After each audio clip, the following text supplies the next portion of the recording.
Hello students. आज हम लोग जो हैं एडजस्टमेंट के बारे में देखेंगे। यानी कि जैसे कि आपका चैप्टर है फाइनल अकाउंट। तो फाइनल अकाउंट में बेटा अभी तक आपने जो एक दो क्वेश्चन ट्राई किए हैं वो जस्ट नॉर्मल क्वेश्चन थे, जिसमें ट्रेडिंग, प्रॉफिट एंड लॉस और बैलेंस शीट के बारे में कुछ उनके आइटम्स के बारे में डिस्कस हुआ था। ठीक है, जिससे कि आपको ये जानकारी हो सके कि ट्रेडिंग अकाउंट के डेबिट में, क्रेडिट में किन किन बातों को लिखा जाता है। अब हम लोग जो क्वेश्चन आगे बनाएंगे, तो यानी कि वो क्वेश्चन होंगे आपके विद एडजस्टमेंट वाले। यानी कि आपके सामने एक ट्रायल बैलेंस बना हुआ है, ट्रायल बैलेंस के नीचे का ये एक एडजस्टमेंट गिवन है। तो उन एडजस्टमेंट को हम किस प्रकार से ट्रेडिंग, पीएल और बैलेंस शीट में कहाँ कहाँ पर ट्रीट करेंगे, ये आपको आज सीखना है। तो बात यहां पर आती है बेटा, जब एडजस्टमेंट की बात होगी तो वहां पर डुअल एस्पेक्ट कॉन्सेप्ट की बात होगी। डुअल कॉन्सेप्ट जो आपने पहले ऑलरेडी 11th-12th में भी पढ़ रखा होगा। तो बेटा यहां पर पॉइंट ये आता है डुअल कॉन्सेप्ट, यानी कि कोई ट्रांजैक्शन इस प्रकार की एडजस्टमेंट में गिवन है जो हमारी अकाउंटिंग में पहले कंसीडर नहीं हो पाई, यानी कि अकाउंटिंग करते समय हम उसको भूल गए, अकाउंटिंग में वो ट्रीट नहीं हो पाई। तो चलिए कोई बात नहीं, ट्रायल बैलेंस बनने के बाद उसको हमने नीचे लिख दिया कि ये वाली ट्रांजैक्शन होने से रह गई है, चलो उसको हम अलग से एडजस्ट कर लेंगे। तो इसी का नाम रख दिया गया, क्या है, एडजस्टमेंट। कुछ बातें रह गई हैं, भूल गए हैं, तो जिनकी एडजस्टमेंट अकाउंट में कर लेते हैं। और जो बात डुअल कॉन्सेप्ट की चल रही है, यानी कि आपकी हर एडजस्टमेंट डेबिट में अगर अपना इफेक्ट छोड़ेगी तो क्रेडिट में भी अपना इफेक्ट दिखाएगी, तभी तो डुअल कॉन्सेप्ट कहलाएगा।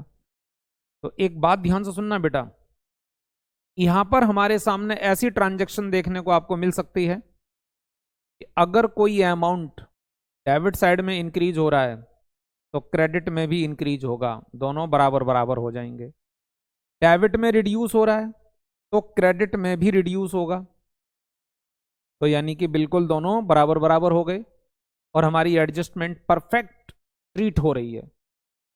लेकिन बच्चे इस बात को कई बार मान के चलते हैं कि डुअल कॉन्सेप्ट का मतलब है डेबिट और क्रेडिट दोनों में अपना बराबर बराबर इफेक्ट जाना चाहिए, बट ऐसा जरूरी नहीं।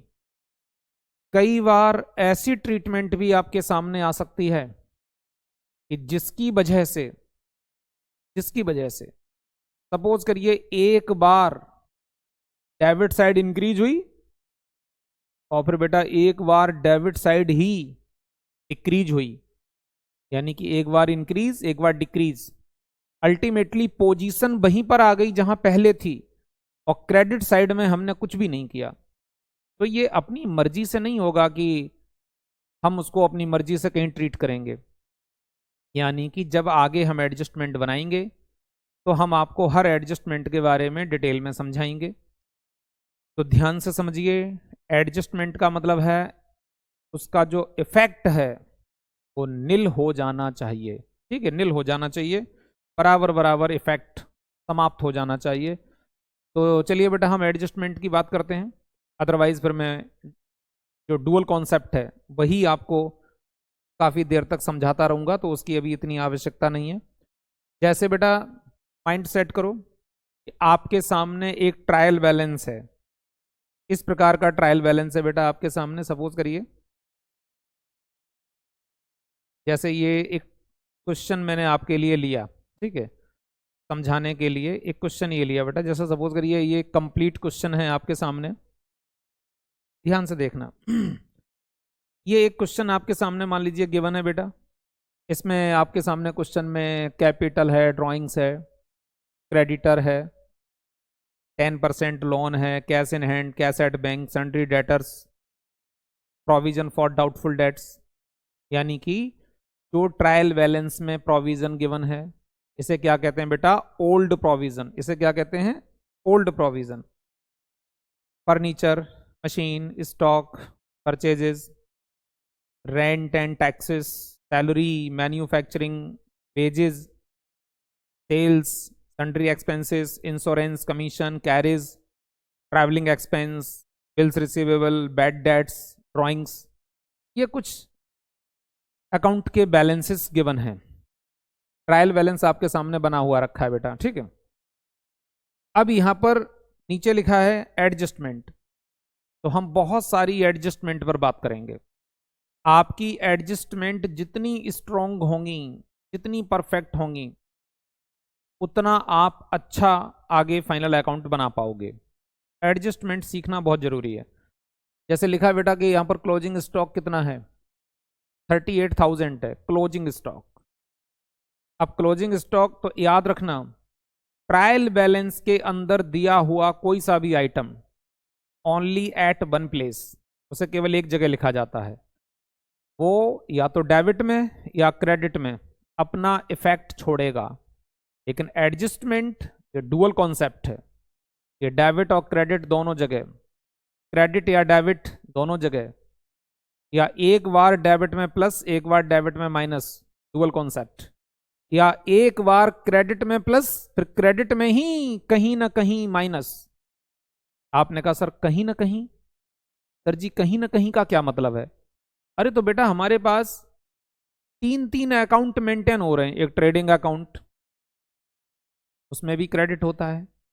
प्रॉफिट एंड लॉस अकाउंट, उसमें भी क्रेडिट होता है। बैलेंस शीट, माना कि उसमें हम क्रेडिट शब्द यूज नहीं करते हैं, बट जो लाइबिलिटी साइड होती है वो तो क्रेडिट ही तो होती है। तो ये तीन जगह क्रेडिट हो गई, तो कहीं एक जगह क्रेडिट में प्लस तो कहीं एक जगह क्रेडिट में minus, ultimately effect zero adjustment का। तो बहुत ही स्मार्ट एडजस्टमेंट आप देखने वाले हैं। यहां पर पहली एडजस्टमेंट लेके चलते हैं बेटा, क्या लिखा है क्लोजिंग स्टॉक। तो क्लोजिंग स्टॉक गिवन है 38,000 का। तो बेटा जी क्लोजिंग स्टॉक हम कैसे दिखाएंगे, देखिए जरा। पहली एडजस्टमेंट, क्लोजिंग स्टॉक आपके सामने क्या बना हुआ है, ट्रेडिंग अकाउंट। तो सभी बच्चे जानते हैं ट्रेडिंग अकाउंट में इधर की तरफ को लिखा रहता है बाय सेल्स, ठीक है। तो ऐसे बेटा आप अपनी सेल लिखना, सेल्स रिटर्न भी हो सकता है, ठीक है, वो भी लिखना। उसके बाद फिर यहीं पर कहीं आप लिखेंगे क्या, by closing stock, closing stock.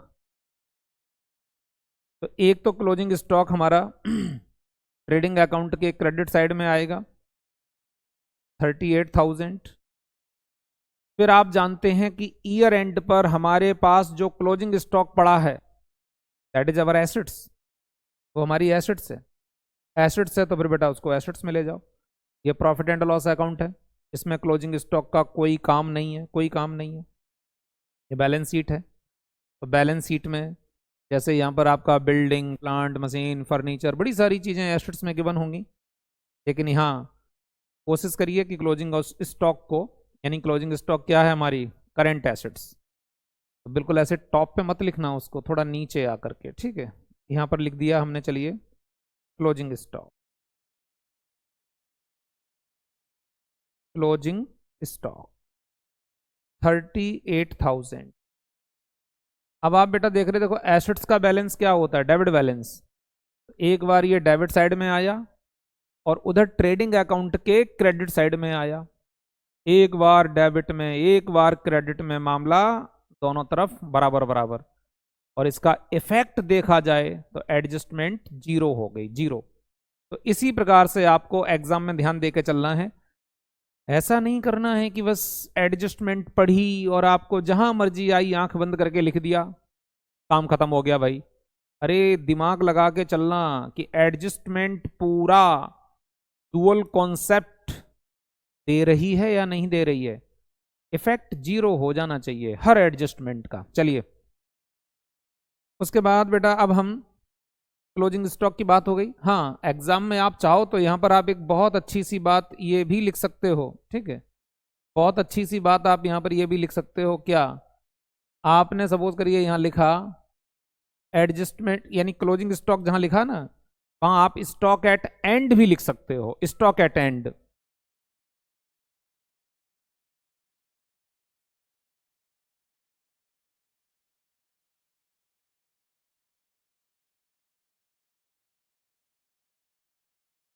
तो क्लोजिंग स्टॉक की एडजस्टमेंट आपकी कंप्लीट हुई। तो इसके बाद अब हम नेक्स्ट एडजस्टमेंट आपकी देख रहे हैं बच्चे।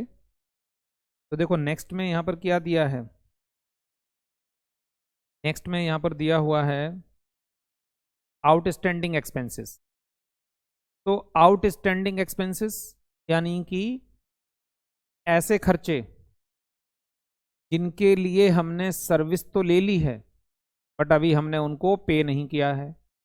Outstanding salary, outstanding wages, insurance, rent, कुछ भी हो सकता है, कुछ भी हो सकता है आउटस्टैंडिंग के नाम पर। तो एक्रूअल कॉन्सेप्ट एक होता है बेटा, एक्रूअल कॉन्सेप्ट। तो एक्रूअल कॉन्सेप्ट क्या कहता है कि जितना खर्चा करेंट ईयर में ड्यू हुआ है वो खर्चा पूरा रिकॉर्ड किया जाएगा, ना कम ना ज्यादा। पेमेंट कितनी की है डजेंट मैटर, इस बात से कोई लेना देना नहीं। चलिए एक एडजस्टमेंट की हेल्प से ये हम आपको समझाते हैं आउटस्टैंडिंग एक्सपेंस। जैसे देखो यहां पर जो है लिखा है आउटस्टैंडिंग सैलरी ₹2000। कह रहे कि यहां पर जो है आउटस्टैंडिंग सैलरी ₹2000। हमारी यहां पर सैलरी आउटस्टैंडिंग दिखा रहे हैं 2000 रुपए की। तो कुल मिलाकर के हम 2000 की आउटस्टैंडिंग सैलरी को किस प्रकार से ट्रीट करेंगे तो वो आप देखिए जरा।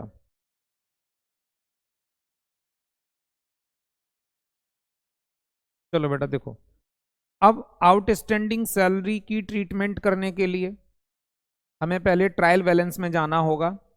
ट्रायल बैलेंस में जाकर के देखो सैलरी कितना लिखा हुआ है, सैलरी कितना लिखा हुआ है।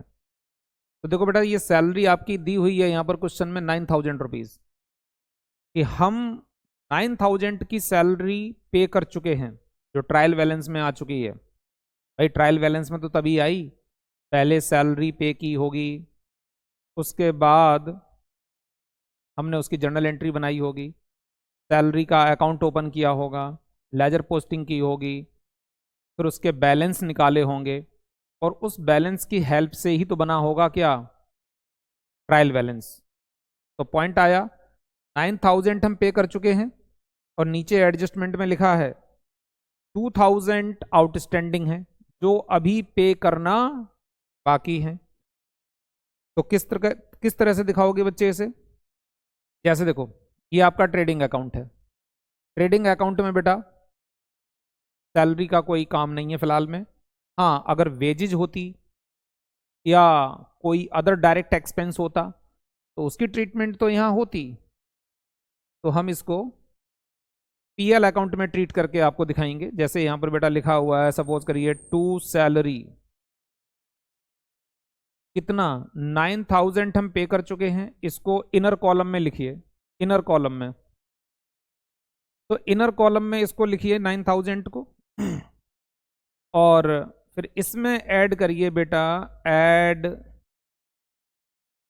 Outstanding salary. ठीक है, आउटस्टैंडिंग सैलरी कितना 2000। तो करेंट ईयर का सैलरी का टोटल खर्चा हो गया बेटा जी 11000।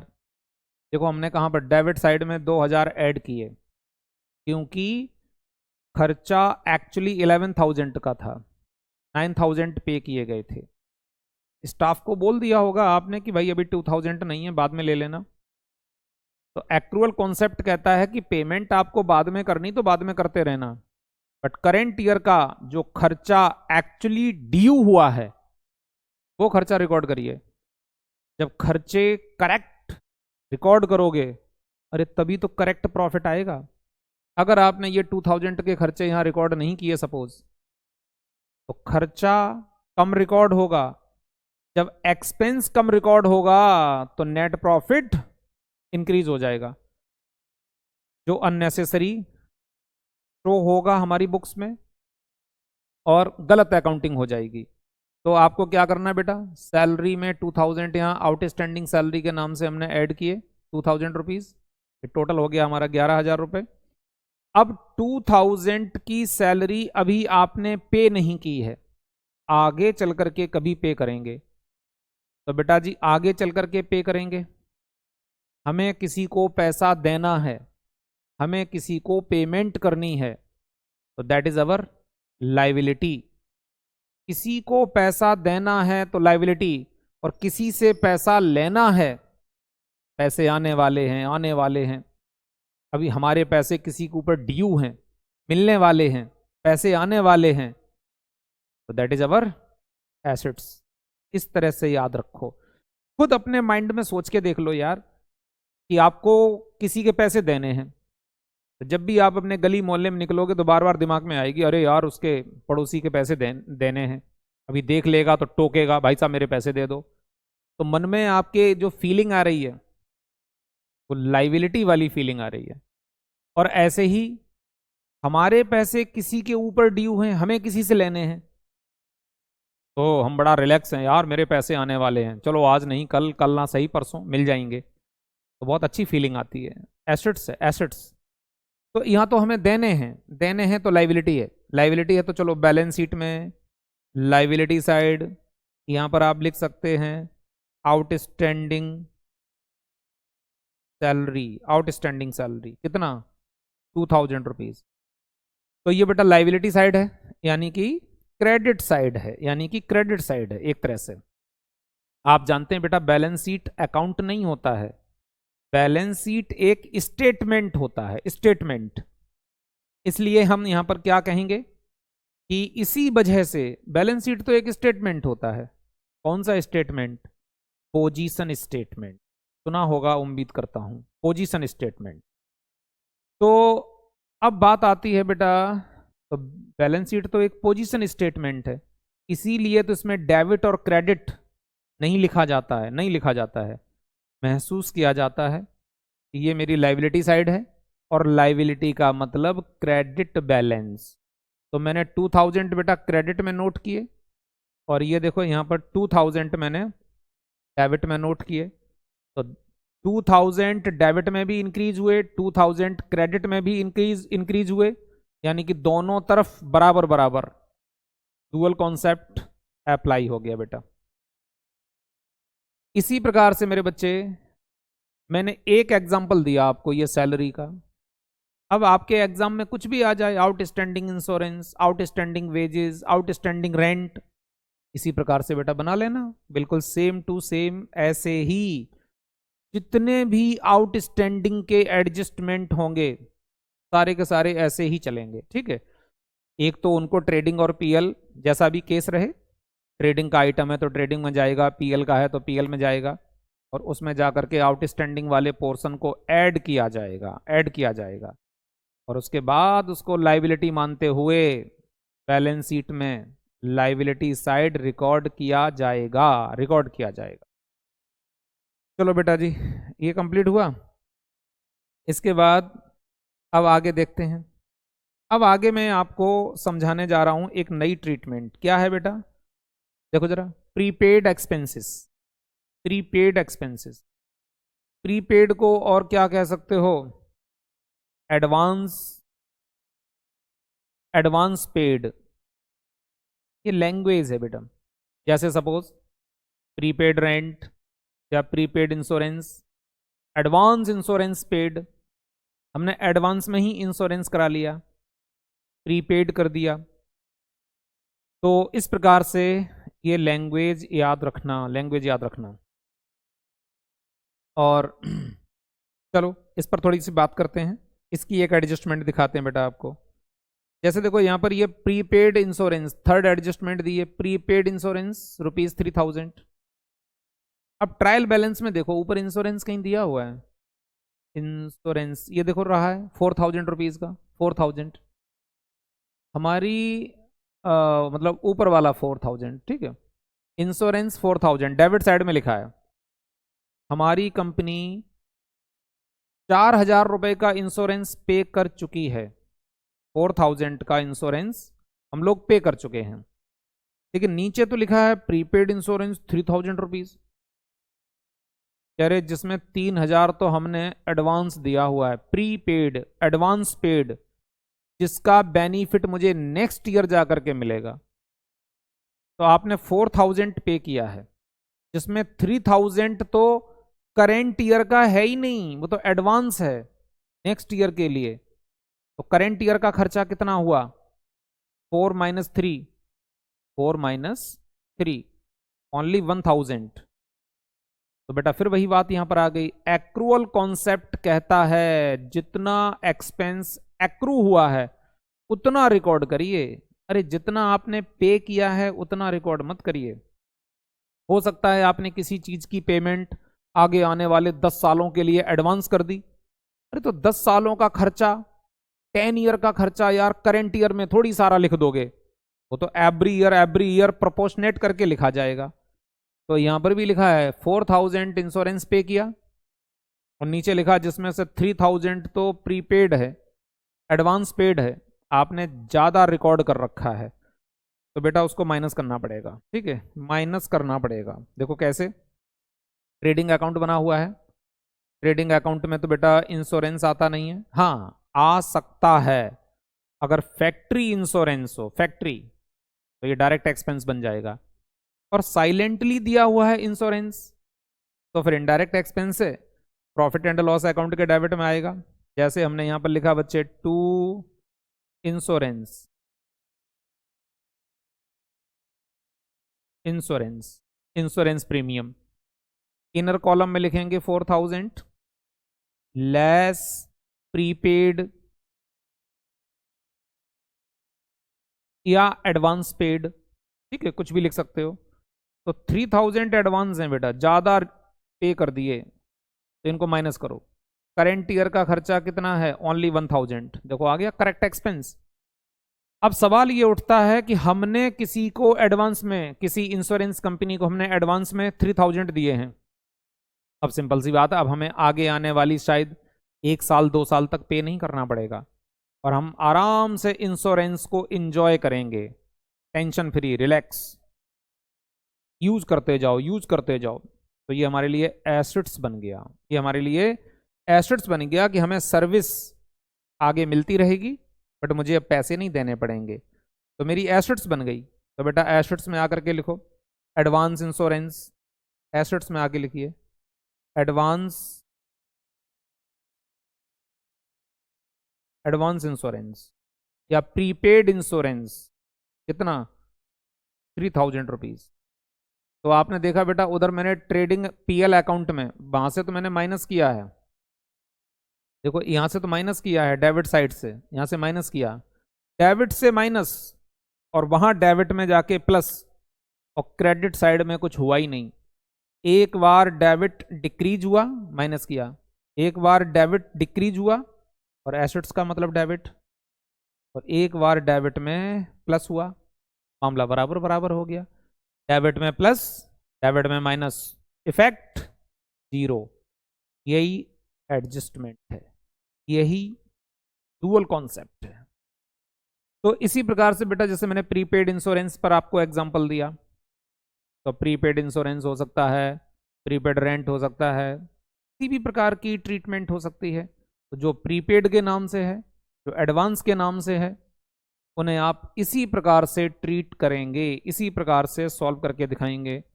एडवांस वेजेस हो सकती है, प्रीपेड वेजेस हो सकती है, कुछ भी हो सकता है। ठीक है, चलिए बेटे अब थोड़ा और आगे बढ़ते हैं।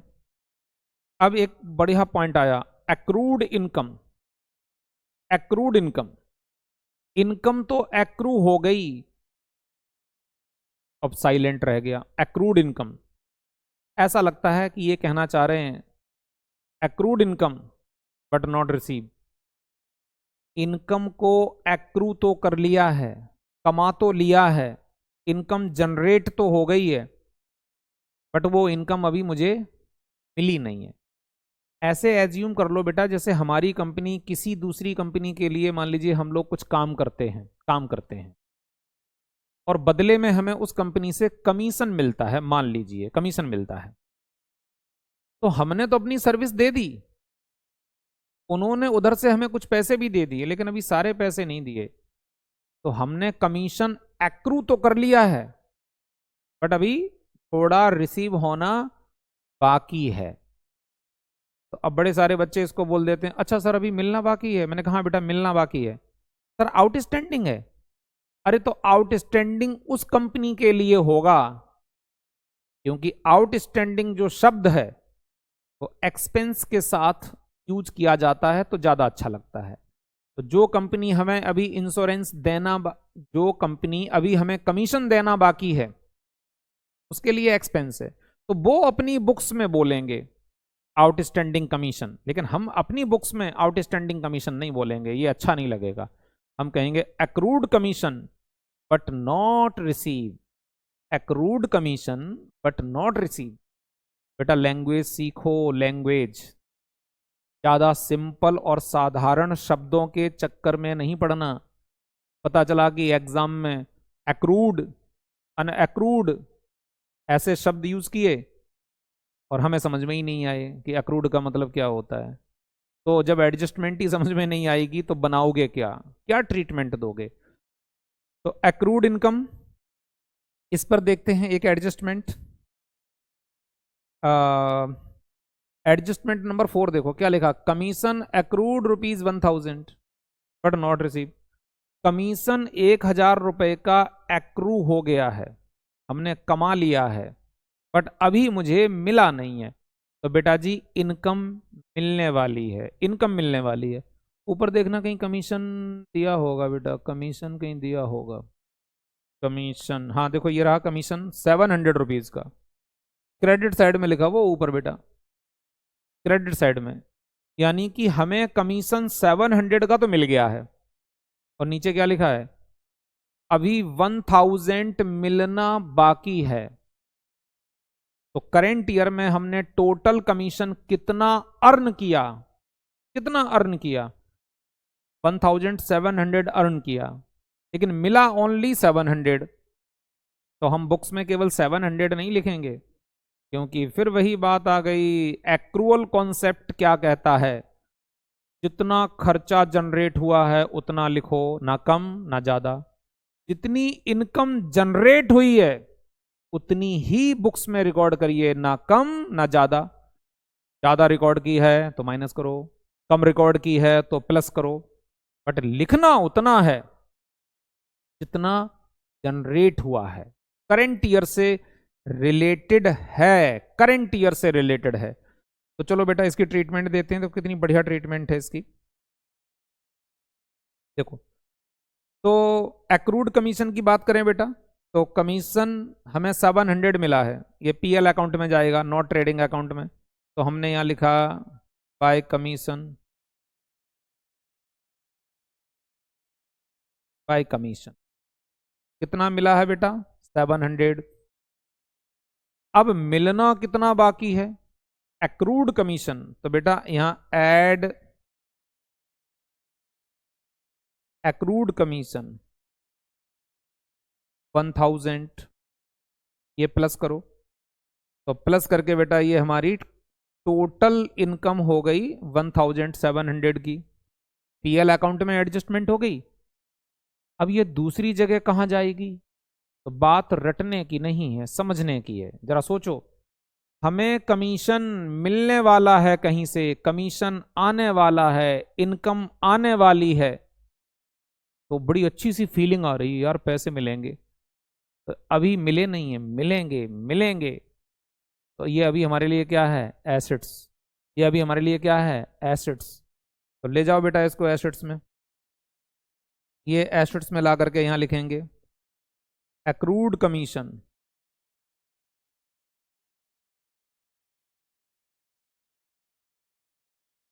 Accrued commission 1000। तो देखो बेटा डुअल कॉन्सेप्ट अप्लाई हुआ है नहीं हुआ, देखो यहाँ बैलेंस शीट में तो डेबिट साइड में लिखा है, डेबिट में, और पीएल के क्रेडिट साइड में लिखा है। तो यानी कि क्रेडिट में 1000 ऐड किया तो डेबिट में भी 1000 ऐड किया, दोनों तरफ बराबर बराबर बराबर बराबर। चलो बेटा जी इसी प्रकार से कोई भी ट्रीटमेंट हो, एक्रूड इनकम, अर्नड इनकम, ऐसे समझे, एक्रूड इनकम, अर्नड इनकम, ऐसा शब्द यूज कर सकते हैं। तो शब्दों पर ध्यान दीजिए। अब आ गई बेटा अनएक्रूड इनकम रिसीव्ड, क्या बात है, अनएक्रूड इनकम रिसीव। मतलब हमने इनकम कमाई नहीं। अगर मैं इसी कमीशन वाले पे ही एग्जांपल दूं, सपोज हमने अभी इनकम कमाई नहीं और हमें फिर भी मिल गई, हमें वो इनकम फिर भी मिल गई। सवाल ये उठता है कि इनकम अर्न नहीं की और इनकम फिर भी मिल गई, तो इसको क्या कहोगे? Advance income received. अभी हमने सामने वाले को अपनी सर्विस नहीं दी, लेकिन हमें पैसे पहले ही मिल गए। तो देखो क्या लिखा है, unaccrued income receive. Income accrue नहीं हुई, इनकम जनरेट नहीं हुई, इनकम को कमाया नहीं गया और फिर भी पैसे मिल गए। एडवांस है ना, इसको advance income received, advance rent receive, advance commission received. Prepaid मत बोलना, प्रीपेड मत बोलना। प्रीपेड शब्द बेसिकली खर्चों के लिए यूज करते हैं। तो सुनिए, तो यहां पर हमें एडवांस इनकम रिसीव, हाँ जिसने हमें एडवांस में पैसे दिए, जिसने हमें एडवांस में पैसे दिए वो अपनी बुक्स में दिखाएगा advance rent paid, prepaid rent paid.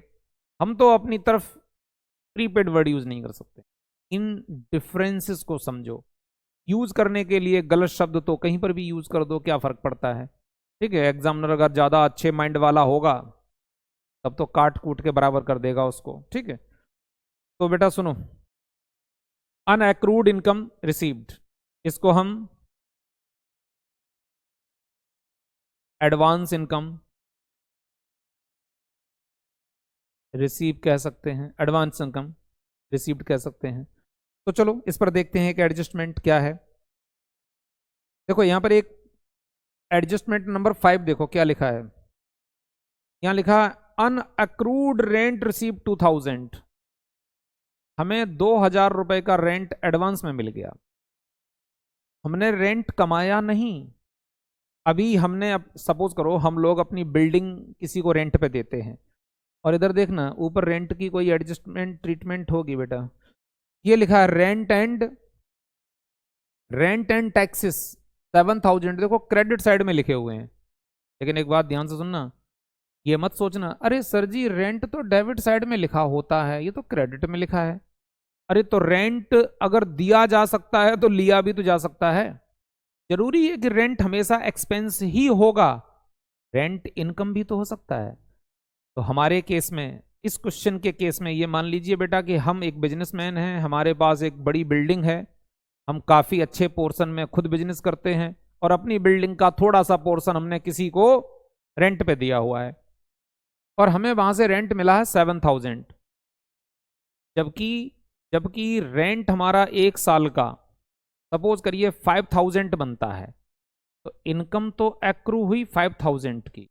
But हो सकता है हमने अपने किराएदार को बोला हो, अपने टेनेंट को बोला हो कि भाई हमें थोड़े पैसे की ज़्यादा ज़रूरत है, एक काम करो तुम मेरे को 2000 रुपीज़ और दे दो, नेक्स्ट ईयर चल के तुम कम दे देना, एडजस्ट कर दूंगा। तो टेनेंट ने बोला ठीक है नो प्रॉब्लम, आप 7000 ले जाओ। तो अब देखो बेटा कैसे करेंगे। हमें रेंट मिला है 7000 का, इनकम है, तो पीएल के क्रेडिट में आएगा बाय रेंट रिसीव। रेंट मिला है बेटा जी 7000 का, जबकि नीचे एडजस्टमेंट में क्या लिखा है कि ये अनअक्रूड इनकम, अनअक्रूड रेंट, 2000 रुपए का रेंट कमाया नहीं गया। अभी हमने उसके लिए अपनी बिल्डिंग का टाइम पीरियड सामने वाले बंदे को नहीं दिया, अब वो नेक्स्ट ईयर चल करके उसको यूज करेगा तब वो पैसा बराबर होगा। तो एडवांस रेंट कहिए, एडवांस रेंट रिसीव माइनस करो बेटा। ठीक है, एडवांस रेंट रिसीव। अब ध्यान से सुनना, देखो मैंने यहां पर क्या लिखा, एडवांस रेंट रिसीव, जबकि आपको ऊपर एडजस्टमेंट में लैंग्वेज मैंने क्या यूज की हुई है, अनअक्रूड इनकम, उसके आगे लिखा एडवांस इनकम। तो बेटा जी अनअक्रूड कहिए, एडवांस कहिए, एक ही बात है। चीज़ों को ध्यान से समझो, दिमाग में बिठाओ, पूरी लाइफ ये काम आने वाली हैं। तो एडवांस रेंट रिसीव कितना, 2000। तो एक्रूअल कॉन्सेप्ट कहता है कि तुम्हें 2000 रुपये ज़्यादा मिल गए तो आपने ज़्यादा रिकॉर्ड कर दिए, जबकि ये 2000 की इनकम करेंट ईयर की नहीं है, ये तो नेक्स्ट ईयर की है, नेक्स्ट ईयर में रिकॉर्ड की जानी चाहिए। अगर आप करेंट ईयर में 7000 रिकॉर्ड कर दोगे तो करेंट ईयर की इनकम अननेसेसरी बढ़ जाएगी और आप खुश हो जाओगे कि इस साल मैंने बहुत अच्छी इनकम अर्न की, तो आपके प्रॉफिट एंड लॉस अकाउंट में नेट प्रॉफिट ज़्यादा आ जाएगा, जो गलत है। ये माइनस करके बेटा करेक्ट इनकम रेंट की करेंट ईयर की कितनी आई, 5000। हाँ अब सही है। अब सुनो मेरे बच्चे, हम लोगों ने अपने टेनेंट से 2000 रुपये एडवांस लेकर के बैठे हैं, एडवांस लेकर के बैठे हैं। तो जरा महसूस करके देखो, किसी से पैसा एडवांस ले लिया है, कैसा महसूस हो रहा है? आप कहोगे सर हमें अपने सिर पे बड़ा भारी बोझ नजर आता है, लोड नजर आता है। लोड नजर आता है तो ये लाइबिलिटी है। किसी से एडवांस में पैसे ले लो, किसी से एडवांस में पैसे ले लो, लाइबिलिटी है। और यार आप लोग तो स्टूडेंट हो, तो स्टूडेंट तो अक्सर देखा जाता है अपने यार दोस्तों से कभी कभी पैसे लेते रहते हैं। किसी फ्रेंड से पैसे ले लिए, अरे भाई जरा 1000 रुपीज़ दे दो और मैं तुमको 2 दिन में 4 दिन में वापस कर दूंगा। तो जैसे ही तुमने किसी से पैसे ले लिए तो लाइबिलिटी क्रिएट हो गई आपके ऊपर। तो मैं तो अपने किराएदार से एडवांस में 2000 रुपये रेंट लेकर के बैठा हूं, तो एडवांस ले लो लाइबिलिटी है, और किसी को एडवांस दे दो, ले जाओ हमारी तरफ से एडवांस, तो एसेट्स है, तो एसेट्स है। तो ये लाइबिलिटी है बेटा। तो इसको लाइबिलिटी साइड में लिखो फटाफट। लाइबिलिटी साइड में लिखिए, यहां पर हमने लिखा अनएक्रूड, अनएक्रूड रेंट, या बेटा जी एडवांस रेंट रिसीव कितना, 2000 रुपीज। अब देखो वहां हमने पीएल में क्रेडिट में से माइनस किया, प्रॉफिट एंड लॉस अकाउंट में क्रेडिट में से माइनस किया, ये देखो माइनस किया, वहां क्रेडिट में से माइनस, और यहां क्रेडिट में आकर के प्लस। एक बार क्रेडिट में माइनस, एक बार क्रेडिट में प्लस, अल्टीमेटली मामला बराबर बराबर जीरो। एडजस्टमेंट ऐसे चलेगी बेटा। अब आया मेरे बच्चे डेप्रीसिएशन, वेरी सिंपल, जानते हैं आप लोग डेप्रीसिएशन। तो देखते हैं क्या एडजस्टमेंट लिखी डेप्रीसिएशन में। डेप्रीसिएशन में एडजस्टमेंट यहां पर लिखी है डेप्रीशिएट मशीन। क्या लिख रहे हैं, डेप्रीशिएट मशीन बाय 5%, मशीन पर 5% डेप्रीसिएशन लगाइए। तो बेटा मैं मशीन को बेस बना करके आपको समझा रहा हूं। अब ये मशीन, प्लांट, फर्नीचर, कार, कुछ भी हो सकता है, ट्रीटमेंट एक जैसी ही होगी। तो देखो मशीन हमारी, मशीन कितनी दी है क्वेश्चन में, मशीन बेटा क्वेश्चन में कितनी गिवन है, मशीन ये रही आपकी 14,200, 14,200, 14,200। तो चलिए हमने यहां पर लिखा बच्चे, अब देखो डेप्रीसिएशन की जो ट्रीटमेंट है, सबसे पहले तो बैलेंस शीट में जाओ बच्चे, बैलेंस शीट में ये हमने यहां लिखा machine,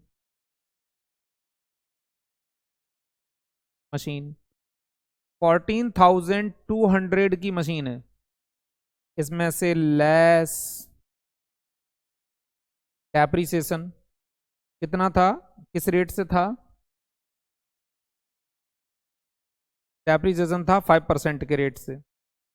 depreciation at the rate of 5%। तो हमने अपनी मशीन को 1 साल यूज कर लिया, 14,200 की मशीन थी, 5% डेप्रीशिएट हो गई, मशीन की वैल्यू कम हो गई। 14,500 इंटू 5%, डेप्रीसिएशन आ गया बेटा 725, 725 रुपये। यहाँ से माइनस किया, माइनस करके हमारी एसेट्स रह गई 13,775 की, 13,775 रुपीज़ की, 13,775 रुपये। और आप लोग पहले से ही इस बात को जानते हो, डेप्रिसिएशन क्या है, एक्सपेंस है। और एक्सपेंस कहाँ जाएंगे, पीएल के डेबिट में। तो चलो बेटा प्रॉफिट एंड लॉस के डेबिट में, ये आ गया प्रॉफिट एंड लॉस। तो एग्जाम में क्या करोगे बेटा, जब डेप्रिसिएशन रिकॉर्ड करोगे पीएल अकाउंट में, तो एक काम करना, ऐसे करके एक हेडिंग सी बना देना सबसे पहले, क्या, टू डेप्रिसिएशन, टू डेप्रिसिएशन। और इसके बाद फिर वन बाई वन इसके अंडर में लिखना कि डेप्रिसिएशन मशीन के ऊपर कितना है। मशीन के ऊपर बेटा जैसे 725 है, सपोज करिए फर्नीचर पे कितना है, सपोज करिए कार पे कितना है, और इन सबको टोटल करके बेटा जी फिर आउटर कॉलम में डालना, तो अच्छा लगता है। अगर आपके क्वेश्चन में दो तीन एसेट्स के ऊपर डेप्रिसिएशन दिया है, तो बैलेंस शीट में वहां एसेट्स को लिखिए, डेप्रिसिएशन वहां से माइनस करिए, और प्रॉफिट एंड लॉस अकाउंट में ला करके जब लिखो तो सारा डेप्रिसिएशन एक जगह आना चाहिए, तो एग्जामिनर को कॉपी चेक करने में बहुत अच्छा लगता है। ये नहीं होना चाहिए आपने एक बार लिख दिया डेप्रिसिएशन ऑन मशीन 725, फिर नीचे कोई और एंट्री आ गई रेंट, फिर नीचे कुछ और आ गया सपोज करिए इंश्योरेंस, फिर नीचे लिख दिया डेप्रिसिएशन ऑन कार, तो पता चला आपने दो तीन जगह डेप्रिसिएशन लिखा लेकिन अलग अलग लिखा, तो अच्छा नहीं लगता है ऐसे प्रेजेंटेशन देना। लेकिन मैंने तो केवल एक ही आइटम का एग्जांपल दिया आपको, जस्ट ओनली मशीन का। तो डेप्रिसिएशन मशीन में से माइनस किया, और इधर बेटा प्रॉफिट एंड लॉस के डेबिट में ला करके लिख देना। अब जरा सोचो, उधर बैलेंस शीट में से तो माइनस किया, एसेट साइड से माइनस किया, एसेट्स का मतलब डेबिट, डेबिट से माइनस किया, और यहां डेबिट में ला करके प्लस किया। डुअल कॉन्सेप्ट अप्लाई, दोनों तरफ बराबर बराबर। लेकिन लेकिन एक बात याद रखना, कई बार क्वेश्चन में ऐसे भी एडजस्टमेंट आती है। क्वेश्चन में ऐसा लिखा रहता है कि ड्यूरिंग द ईयर हमने एक 5000 की मशीन परचेज की, और ये हमारी बैलेंस शीट में जो 14,200 की लिखी हुई है, ये हमारी पुरानी मशीन है, ओपनिंग से चली आ रही है। फिर साल के बीच में हमने 5000 की एक मशीन और खरीदी, और बहुत अच्छी एडजस्टमेंट है, हमने एक मशीन परचेज की 5000 की, और वो हमारे अकाउंटेंट ने गलती से उस मशीन की एंट्री परचेज के नाम से बना दी, purchase account debit to cash, और वो मशीन मशीन में आकर के रिकॉर्ड नहीं हुई, वो मशीन जाकर के परचेज में रिकॉर्ड हो गई ट्रेडिंग अकाउंट के डेबिट में। ये लिखा है एडजस्टमेंट में। तो मशीन 5000 की गलती से परचेज में जोड़ दी गई, तो वहां बेटा परचेज में से माइनस करो, और यहां मशीन में ला करके ऐड करो, मशीन में लाके ऐड करो, तब टोटल वैल्यू मशीन की आएगी, के बाद डेप्रिसिएशन चार्ज करो। तो ऐसे क्वेश्चन हम लोग आगे बनाएंगे। एक बात ये बीच में आ गई माइंड में, तो मैंने थोड़ा सा एक्सप्लेन कर दिया। और कई बार ऐसे भी आता है बेटा जी, कई बार ऐसे भी आता है क्वेश्चन में, वो उसमें क्या कहेगा कि इसमें जो 14,000, सुनो ध्यान से, 14,200 की जो मशीन है, इसमें 4,200 की मशीन हमने 1 जुलाई को परचेज की, या 1 अक्टूबर को परचेज, सपोज करो आपकी बुक्स 31 दिसंबर को क्लोज हो रही मान लीजिए, और कह रहा है हमने 4,200 की मशीन 1 जुलाई को परचेज की। अब जुलाई, अगस्त, सितंबर, अक्टूबर, नवंबर, दिसंबर, तो 4,200 वाली मशीन मात्र 6 महीने यूज हुई बिजनेस में, 6 मंथ ओनली। और जो 10,000 की इसके अंदर है वो पूरे साल यूज हुई। तो यार फिर आप पूरे टोटल पर 5% डेप थोड़ी लगाएंगे, आपको वर्किंग नोट में जाकर के दोनों मशीनों को अलग अलग करना पड़ेगा। 10,000 वाली मशीन, उस पर पूरे साल का 5%, 4,200 की मशीन जो 6 महीने चली, उस पर 6 मंथ का डेप्रिसिएशन। फिर दोनों डेप्रिसिएशन को ऐड करके फिर यहां से माइनस करो, माइनस करने के बाद वो depreciation profit and loss account के डेबिट साइड में जाएगा, डेबिट साइड में जाएगा। ऐसे क्वेश्चन हम लोग आगे बनाएंगे। इसके बाद बेटा जी, इसके बाद इंटरेस्ट ऑन कैपिटल आ गया। इंटरेस्ट ऑन कैपिटल सिंपल है। हमारी कंपनी में जो लोगों का पैसा लगा है, कैपिटल लगी है, उस कैपिटल पर हमें इंटरेस्ट देना है। तो हमारी कंपनी के लिए, हमारी फर्म के लिए ये इंटरेस्ट क्या है? खर्चा है, एक्सपेंस है। हमें मिलेगा थोड़ी, हमें देना पड़ेगा। देना पड़ेगा तो चलो एडजस्टमेंट करते हैं फटाफट। कैसे? देखो, हमने यहां पर लिखा, देखो लिखा है 7 नंबर में, allowed interest on capital 10%। Capital पर 10% इंटरेस्ट दीजिए। ठीक है जी। तो बेटा देखो जरा, क्वेश्चन में कैपिटल कितनी है? कैपिटल है 50,000 की। अब देखो ट्रीटमेंट, देखो बेटा ट्रीटमेंट, कैपिटल कहाँ जाएगी? बैलेंस शीट में। तो जी हमने यहाँ लिखा कैपिटल, कैपिटल 50,000, इसमें करो ऐड इंटरेस्ट 10%, 5,000।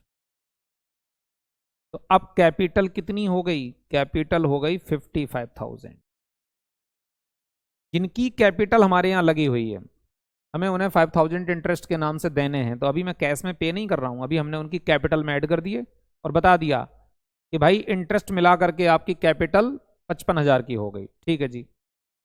लेकिन ये जो हम 5,000 पे करेंगे, ये तो हमारे लिए एक्सपेंस एक्रू हो गया, अभी हमने पे नहीं किया है, मान लीजिए एक तरह से आउटस्टैंडिंग है। तो ये तो हमारी फर्म के लिए खर्चा माना जाएगा। खर्चा माना जाएगा बेटा, तो इसे हम पीएल अकाउंट के डेबिट में लिखेंगे। To interest on capital 5,000। तो आप देख रहे हैं, एक बार मैंने डेबिट में जोड़ा और एक बार उधर लाइबिलिटी में, क्रेडिट में जोड़ा। डेबिट क्रेडिट दोनों में बराबर बराबर आ गया। ऐसे ही बच्चे फिर एक एडजस्टमेंट और देखिए,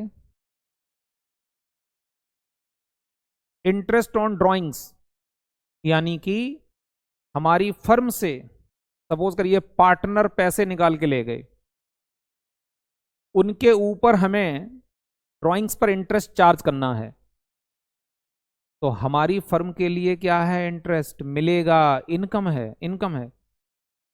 तो देखो जरा एडजस्टमेंट, देखो क्या लिखी बच्चे, ड्राइंग्स, देखो ड्राइंग्स ये नीचे लिखा है बेटा, ड्राइंग्स 10,000। ठीक है, 10,000। और ये चार्ज इंटरेस्ट ऑन ड्राइंग 5%। तो चलो फटाफट इसको भी करते हैं। पहली बात तो बेटा, ड्राइंग्स कैपिटल में से माइनस होता है, सभी बच्चे जानते हैं, डेबिट आइटम होता है। तो हमने यहां पर लिखा ड्राइंग्स, ड्राइंग्स 10,000 लिखा है क्वेश्चन में, और इंटरेस्ट 5% चार्ज करना है। तो वो जैसे कैपिटल में जोड़ा था, ऐसे ड्राइंग्स में ऐड करेंगे। ऐड इंटरेस्ट 5%, तो 10,000 का 5%, 500 रुपीज। ये ऐड होकर के हो गया बेटा 10,500, जो ऊपर कैपिटल में से माइनस हो जाएगा। अब जो 500 का जो इंटरेस्ट इसमें हमने ऐड किया, तो इधर लाइबिलिटी साइड से माइनस हो रहा है, माइनस हो रहा है, यानी डेबिट आइटम है। डेबिट आइटम है, लिखा क्रेडिट में है बट माइनस हो रहा है, तो डेबिट आइटम है। और हमें इंटरेस्ट मिलेगा बेटा, तो ये हमारे फर्म के लिए इनकम हो गई, तो पीएल के क्रेडिट में आएगा। बाय इंटरेस्ट ऑन ड्राइंग्स कितना? 500 रुपीज। तो यहाँ क्रेडिट में प्लस और वहां क्रेडिट में माइनस, बराबर बराबर। अब लास्ट एडजस्टमेंट एक और देखते हैं बेटा आज की, आगे फिर नेक्स्ट लेक्चर में बनाएंगे। इंटरेस्ट ऑन लोन, अच्छा अभी तो ये 9 नंबर है, इंटरेस्ट ऑन लोन सेम ऐसे ही, इंटरेस्ट ऑन लोन बेटा। तो अब देखो एडजस्टमेंट में दिया है कि इंटरेस्ट ऑन लोन कितना है, 8% है, 8% है। और हमारा लोन कितना दिया है क्वेश्चन में, क्वेश्चन में लोन दिया हुआ है, लोन दिया है बेटा क्वेश्चन में, कहीं दिया है लोन, ये रहा ऊपर से तीसरा चौथा आइटम 10,000 का। तो पहले तो बेटा यहां पर जो है आप लोन को जरा पहले रिकॉर्ड करिए। लोन कहाँ आएगा, बैलेंस शीट में। सपोज करिए बैंक लोन, बैंक लोन 10,000, यहाँ आप आउटर कॉलम में लिख दो, जरूरी नहीं कि इंटरेस्ट इसमें ऐड करके दिखाओगे, बट हमें 10,000 के ऊपर 8% का इंटरेस्ट पे करना है बैंक वालों को। तो 10,000 का 8%, 800 रुपीज, यानी कि अभी हमने इंटरेस्ट पे नहीं किया है, एक तरह से क्या है, आउटस्टैंडिंग इंटरेस्ट। तो एक तो बेटा इसको पीएल के क्रेडिट में लाकर, सॉरी प्रॉफिट एंड लॉस के डेबिट में लिखिए, to outstanding interest on loan. अगर आपने कहा सर आउटस्टैंडिंग को तो किसी में जोड़ा जाता है, हाँ अगर क्वेश्चन में ऑलरेडी गिवन हो कि हम इतना इंटरेस्ट पे कर चुके हैं और इतना अभी और देना बाकी है तो ऐड करके दिखाएंगे। और अगर हमने बिल्कुल ही नहीं दिया है तो फिर किस में ऐड करेंगे, फिर तो सारा का सारा आउटस्टैंडिंग हो गया। तो 800 यहाँ आ गया खर्चे के रूप में, और अभी हमने पे नहीं किया है, आगे पे करेंगे तो लायबिलिटी है, आउटस्टैंडिंग इंटरेस्ट ऑन लोन कितना, 800। डुअल कॉन्सेप्ट अप्लाई, एक बार डेबिट में रिकॉर्ड हुआ, एक बार क्रेडिट में रिकॉर्ड हुआ। तो बेटा आज हम ये यहाँ तक एडजस्टमेंट आपकी रखेंगे, इनको अच्छे से रिवाइज करिए, माइंड सेट करिए। एडजस्टमेंट की बड़ी इंपॉर्टेंस है, जितनी अच्छी आप एडजस्टमेंट जानेंगे उतना अच्छा प्रैक्टिकल क्वेश्चन बना पाएंगे। और ऐसी ही बहुत बेहतरीन एडजस्टमेंट हम लोग नेक्स्ट लेक्चर में फिर से डिस्कस करेंगे। ओके बेटे, ऑल द बेस्ट।